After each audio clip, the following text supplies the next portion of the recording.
Hello students, so today I will teach you the second part of chapter 4 South Asian Contemporary World। तो ये हमारे chapter class 12 का chapter 4 है और ये पॉलिटिकल साइंस का बुक 1 का चैप्टर है, ठीक है 4। सो स्टार्ट करते हैं। इसको हमने पार्ट 1 में तब तक कवर कर लिया था कि हमें क्या क्या पढ़ना है। हमने कंटेम्प्रेरी साउथ एशिया के बारे में पढ़ा, उसके बाद हमने पाकिस्तान की पूरी पॉलिटिकल सिस्टम पढ़ा कि पाकिस्तान में कैसा मिलिट्री पॉलिटिकल सिस्टम है या फिर डेमोक्रेसी कैसी है। उसके बाद हमने बांग्लादेश का पढ़ा कि बांग्लादेश और पाकिस्तान का कैसे पार्टीशन हुआ, फिर बांग्लादेश का कैसा पॉलिटिकल सिस्टम है, उसमें कैसे मिलिट्री का ज़्यादातर रोल है या फिर उसमें डेमोक्रेसी है। उसके बाद आज हमें नेपाल का पढ़ना है, मोनार्की डेमोक्रेसी नेपाल, ठीक है।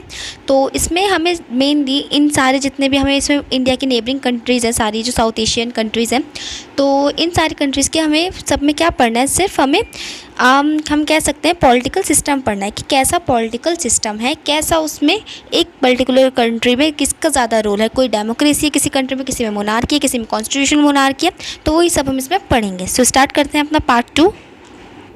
सो monarchy and democracy in Nepal, ठीक है।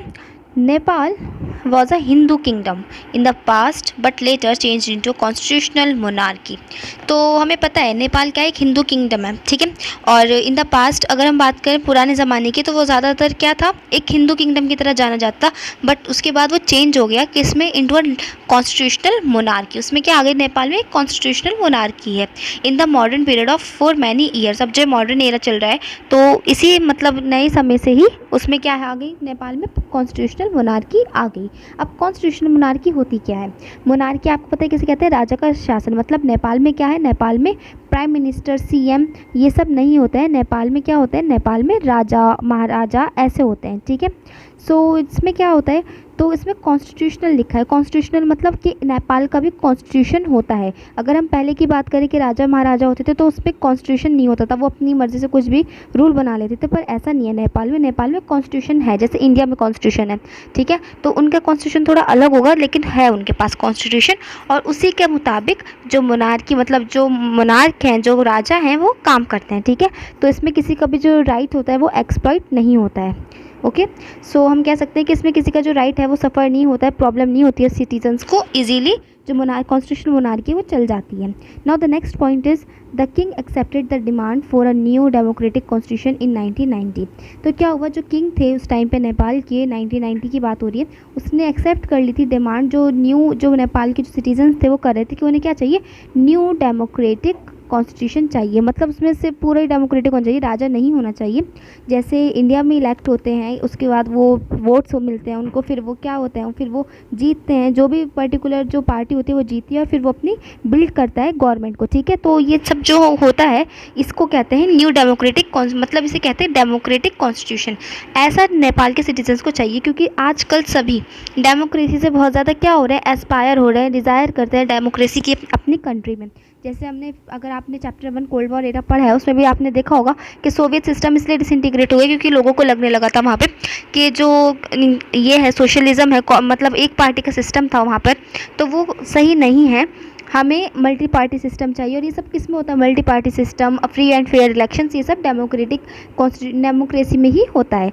तो इसलिए ज़्यादातर लोग क्या होते हैं, ज़्यादातर इच्छा रखते हैं कि जो डेमोक्रेसी है वो उनकी कंट्री में हो, क्योंकि सक्सेसफुल डेमोक्रेसी जो होती है वो सक्सेसफुल चलती है किसी भी कंट्री में। जैसे इंडिया की बात ले लें, यूएस की बात ले लें, यहाँ पे क्या चल रही है, सक्सेसफुल डेमोक्रेसी चल रही है in the wake of a strong pro democracy movement. और इसी के साथ साथ क्या हुआ, सबसे पहले 1990 में जो लोग थे, सिटीजन्स थे नेपाल के, उन्होंने स्टार्ट कर दिया एक pro democracy movement. Pro democracy मतलब उन्हें डेमोक्रेसी चाहिए, एक स्ट्रॉन्ग प्रो डेमोक्रेसी मूवमेंट चाहिए। तो उन सब ने स्टार्ट कर दिया, लोग जागने शुरू हो गए कि अरे हाँ डेमोक्रेसी ज़्यादा इंपॉर्टेंट है देन कॉन्स्टिट्यूशनल मोनार्की से। तो उन्होंने ये सब करना स्टार्ट कर दिया। तो जो किंग थे उस टाइम पे नेपाल के, उन्होंने क्या कर लिया, एक्सेप्ट कर लिया उनकी डिमांड। इतने सारे जो लोग डिमांड कर रहे थे, मूवमेंट कर रहे थे, तो उन्होंने डिमांड एक्सेप्ट कर ली कि वो डेमोक्रेटिक कॉन्स्टिट्यूशन के ऊपर काम करेंगे।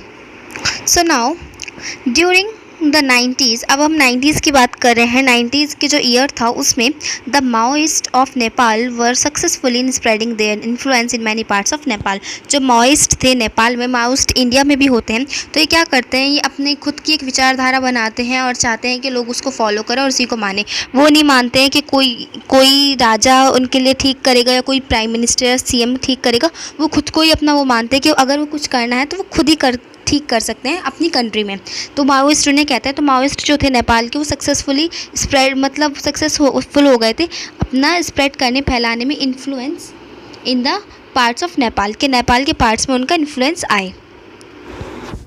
Now the next point is, in 2002 की बात करें, the king abolish the parliament and dismissed the government, thus ending even the limited democracy that existed in Nepal. लेकिन 2002 में क्या हुआ, जो किंग थे नेपाल के, उन्होंने एबॉलिश कर दिया जो पार्लियामेंट था नेपाल का उसको, और साथ ही में डिसमिस कर दिया सारी गवर्नमेंट को, जितनी भी थी rest of the government except the king, thus ending even the limited democracy. पर लास्ट में उन्होंने ये कहा कि वो एंड कर रहे हैं नेपाल की डेमोक्रेसी को, लेकिन क्या रहेगी, नेपाल में लिमिटेड डेमोक्रेसी रहेगी, ज़्यादा उसे बढ़ाएंगे नेपाल की डेमोक्रेसी को, वास्ट नहीं करेंगे, दैट एग्जिस्टेड इन नेपाल। और वही अभी भी नेपाल में है कि ज़्यादा डेमोक्रेसी नहीं है, अ लिटिल बिट डेमोक्रेसी कह सकते हैं, इसलिए कॉन्स्टिट्यूशनल मोनार्की है नेपाल में। ठीक है, कि कॉन्स्टिट्यूशन के मुताबिक ही जो राजा होंगे, किंग होंगे, वो काम करेंगे।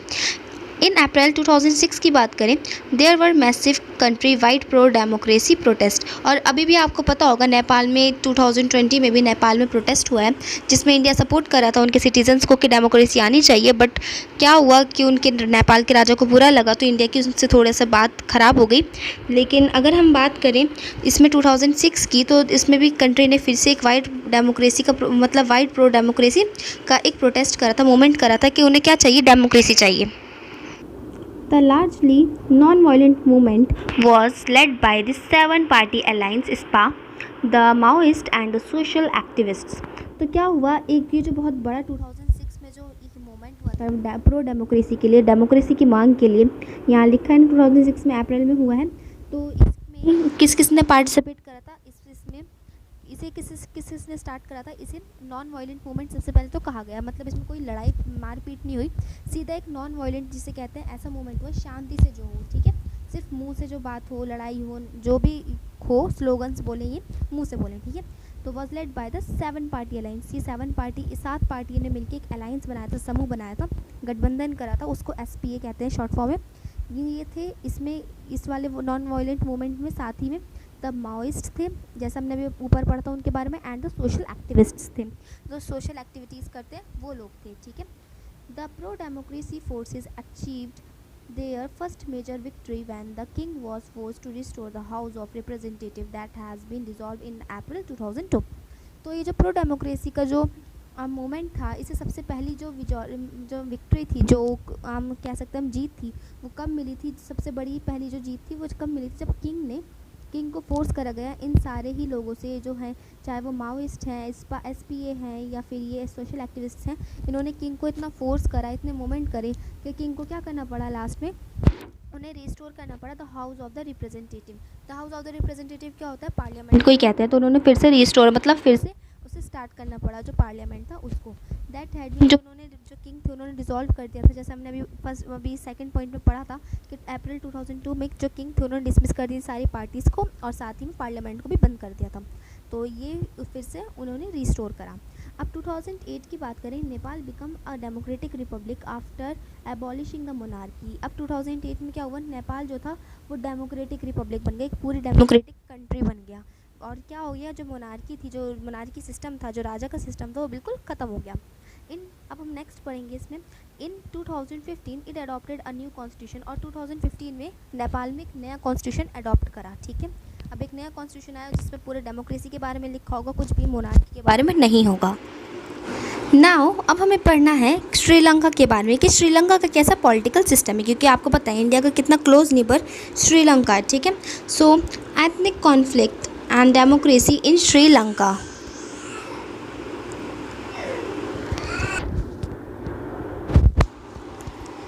सो नाउ अब हमें पढ़ना है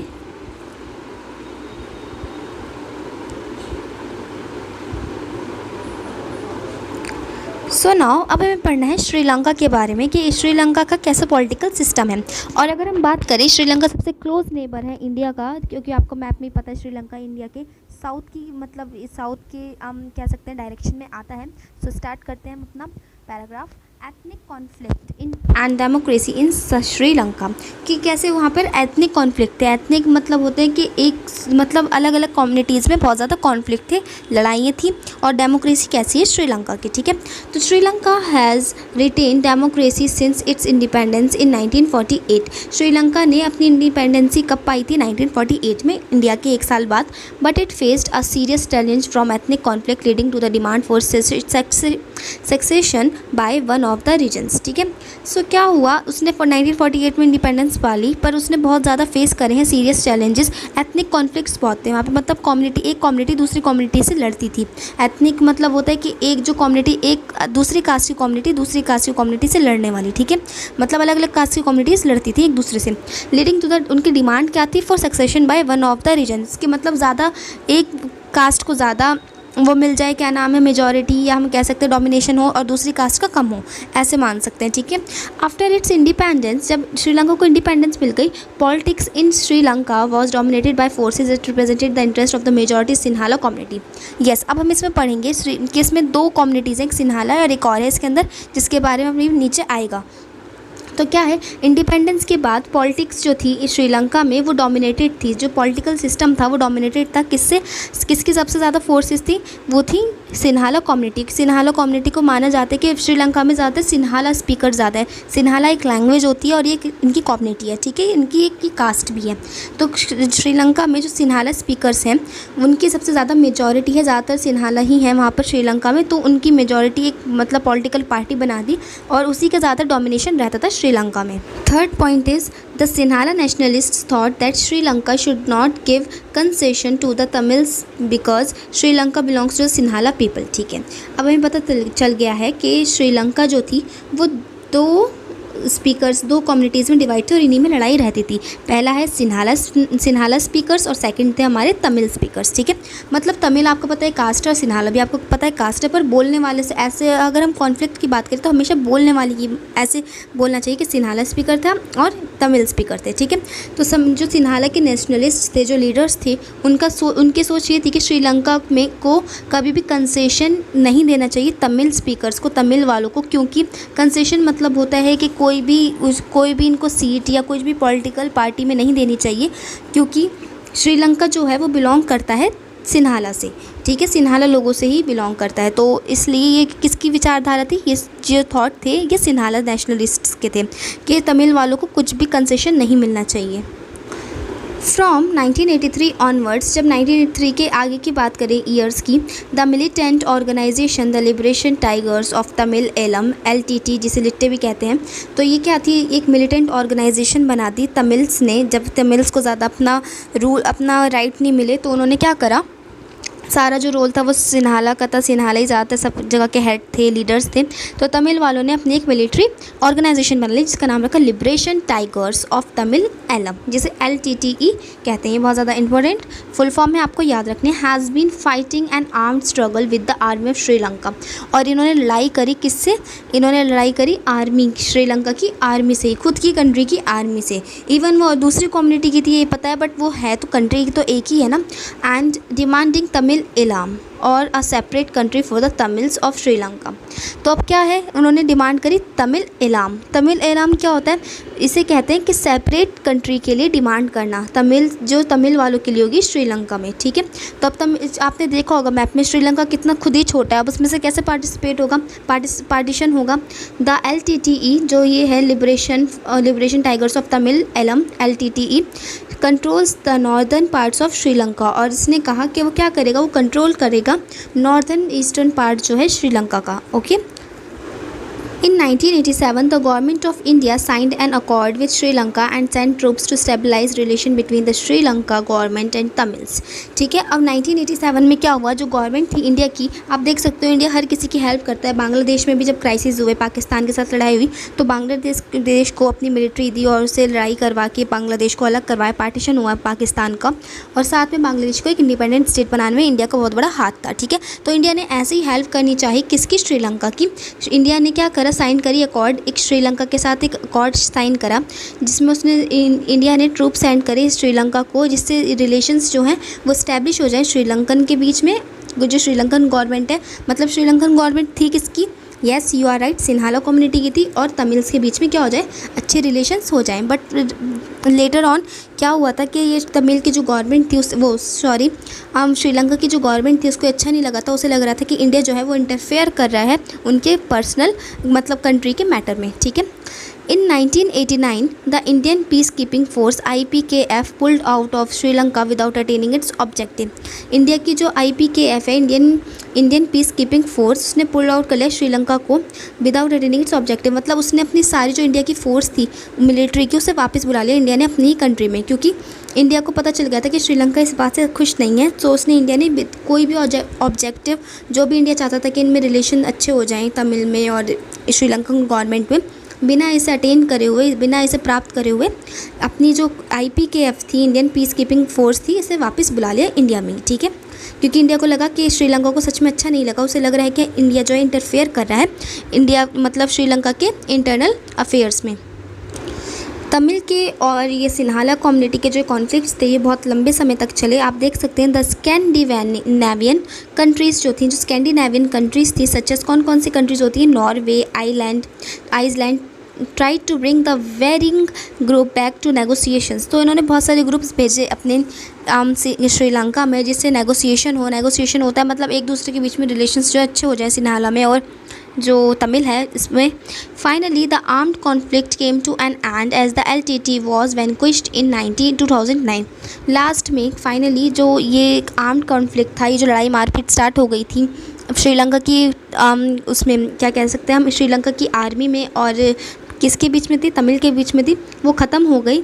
और कब ख़त्म हुई, जब LTT जो लिबरेशन टाइगर्स थे ये क्या हो गए, वैनक्विश्ड ख़त्म हो गए 2009 में। मतलब ये जो पूरी एक तरह से कह सकते हैं मिलिटेंट ऑर्गेनाइजेशन बनाई थी तमिल स्पीकर्स ने, वो क्या हो गई, ख़त्म हो गई। Despite of the conflict, Sri Lanka has registered considerable economic growth and recorded high level of human development. अब क्या हुआ, जब ये कॉन्फ्लिक्ट्स को अगर हम बात छोड़ के करें तो श्रीलंका ने रजिस्टर करा कंसिडरेबल, मतलब श्रीलंका में एक बहुत अच्छी इकोनॉमिक ग्रोथ है। ठीक है, अब वो तो पहले के कॉन्फ्लिक्ट्स थे, अब सारे जो श्रीलंका में कॉन्फ्लिक्ट्स अब इतने नहीं हैं, अब कम हो गए हैं बहुत ज़्यादा। ठीक है, और एक श्रीलंका में एक सक्सेसफुल डेमोक्रेसी चल रही है। ठीक है, एंड श्रीलंका में हाई इकोनॉमिक ग्रोथ है और साथ ही साथ उसने रिकॉर्ड करा है high level of human development. Sri Lanka में बहुत अच्छा ह्यूमन डेवलपमेंट हाई होता है। ठीक है, सो ये हमने श्रीलंका के बारे में कंप्लीट पढ़ लिया है। नाउ अब हमें इंडो पाक के कॉन्फ्लिक्ट्स पढ़ने, इंडिया और पाकिस्तान की लड़ाई पढ़नी है कि कब कब इंडिया और पाकिस्तान में वॉर हुए, सिविल वॉर हुए, लड़ाई हुई। ठीक है, सो फर्स्ट पॉइंट है, after independence India and Pakistan got involve in issue related to Kashmir. आप सबको पता है कि इंडिया में अब भी और पाकिस्तान में कश्मीर का इशू चल रहा है। ठीक है, तो इंडिपेंडेंस के बाद ही इंडिया और पाकिस्तान दोनों ही इन्वॉल्व हो गए थे कौन सी लड़ाई में, कश्मीर के इश्यूज़ में। ठीक है, it led to war in 1947 से लेकर 1948 में वॉर चला है। जैसे ही इंडिपेंडेंस मिल गई थी दोनों कंट्रीज़ को, पार्टीशन हो गया था इंडिया और पाकिस्तान का, उसके बाद ही तुरंत क्या स्टार्ट हो गया था, वॉर स्टार्ट हो गया था पाकिस्तान और इंडिया में। ठीक है, और किसको लेके, कश्मीर को लेके। ठीक है, and 1965 which fail to settle the matter, और 1965 ईयर में भी एक वॉर हुआ था इंडिया और पाकिस्तान में, जिसकी वजह से जो मैटर अभी तक सेटल नहीं हुआ है। ठीक है, 1971 की बात करें, India won a decisive war against Pakistan but the Kashmir issue remained unsettled. आपको पता है इंडिया ने 1971 का वॉर पाकिस्तान से जीत लिया था, बांग्लादेश को अलग करवा दिया था, पार्टीशन हो गया था पाकिस्तान एक और ईस्ट पाकिस्तान क्या बन गया था, yes you are right, Bangladesh बन चुका था। ठीक है, तो उसके बाद क्या हुआ इसमें, लेकिन अब भी कहते हैं कि जो कश्मीर का इशू है वो अभी भी अनसेटल है। ठीक है, उसका कोई भी नया कुछ भी वो नहीं निकला है कि हम कह सकते हैं कोई भी नया आंसर निकला हो या फिर हम कह सकते हैं कोई बड़ा डिसीजन निकला हो, नहीं। जो कश्मीर का जो इशू है वो ऐसे का ऐसे ही है। दोनों ही कंट्रीज़ में कश्मीर को लेकर लड़ाई रहती है। और सिर्फ अगर हम बात करें कश्मीर की नहीं, कश्मीर को ही लेकर नहीं, और भी चीज़ों पे लड़ाई रहती थी इंडिया और पाकिस्तान की, जैसे कि India's conflict with Pakistan is also over strategic issues like the control of the Siachen glacier. अब इंडिया और पाकिस्तान की लड़ाई एक और चीज़ पर थी, वो जो थी इशू कौन सा था, वो control of the Siachen glacier. मतलब कि सियाचिन जो ग्लेशियर है उसमें पाकिस्तान चाहता था उनका पूरा कंट्रोल हो, लेकिन किसका हक, मतलब कौन, और इंडिया चाह रहा था कि उनका कंट्रोल हो। And over accusation of arms, और एक्यूजिशन ऑफ आर्म्स मतलब कि इसमें भी लड़ाई शुरू होने वाली थी। इन 1998 इंडिया कंडक्टेड न्यूक्लियर एक्सप्लोजन इन पोखरान। आपको पता है राजस्थान की पोखरन जगह पे क्या करा था, इंडिया ने अपना पहला न्यूक्लियर एक्सप्लोजन करा था, टेस्ट करा था, ठीक है। 1998 में पहला न्यूक्लियर एक्सप्लोजन इंडिया ने टेस्ट करा था पोखरन में, आपको नाम याद रखना है, ठीक है। Pakistan responded with a few days by carrying out nuclear test in the Chagai hills. उसके बाद पाकिस्तान को भी हुआ कि इंडिया ने कर लिया न्यूक्लियर एक्सप्लोजन टेस्ट, तो मैं भी करूँगा। तो पाकिस्तान ने कुछ ही दिन बाद क्या करा, न्यूक्लियर टेस्ट कहाँ करा, चगाई हिल्स में करा, ठीक है। India and Pakistan also have had problems over the sharing of river waters of Indus, ठीक है। इंडिया और पाकिस्तान दोनों ही शेयर करता है वाटर ऑफ रिवर इंडस का, ठीक है, इंडस जो रिवर है उसका। तो इन दोनों को, इसमें को भी लेकर दोनों में बहुत ज़्यादा प्रॉब्लम रहती है कि कौन कितना शेयर कर रहे हैं, इंडिया और पाकिस्तान में, ठीक है। और लास्ट पॉइंट है हमारा, the two countries are not in agreement over the demarcation line in Sir Creek in the Rann of Kutch, ठीक है। और दोनों कंट्री में कोई भी एग्रीमेंट नहीं हुआ है किसके ऊपर लेकर, डिमार्केशन लाइन जो सर क्रीक ने बनाई थी जब बिल्कुल इंडिया में बिल्कुल जो ब्रिटिश का शासन था वो ख़त्म हो गया था, तो जो सर क्रीक थे उन्होंने एक लाइन बनाई थी जिसमें डिमार्केशन, मतलब उन्होंने पाकिस्तान और इंडिया के बीच की जो एक लाइन बनाई थी, तो उसको रन ऑफ कच्छ में जो है सर क्रीक ने बनाई थी, तो उससे जो पाकिस्तान है वो नहीं मानता है, लेकिन वो लाइन जो है वो एक्चुअल में है, बट जो पाकिस्तान है उसे मानने से रिफ्यूज़ करता है कि ऐसा नहीं है, इंडिया के मतलब पाकिस्तान के अंदर कश्मीर आना चाहिए, ठीक है। So with this we completed our part India and Pakistan conflicts. ये हमारा पार्ट 2 है। पार्ट 3 में हम अपना इंडिया एंड इट्स नेबर के बारे में पढ़ेंगे, और लास्ट हमारा एक एडिशनल टॉपिक है पीस और कॉर्पोरेशन इन इंडिया, ठीक है, उसके बारे में हम पढ़ेंगे। सो आई होप आपको ये चैप्टर समझ में आया होगा अच्छे से। Thank you for watching, see you in the next video.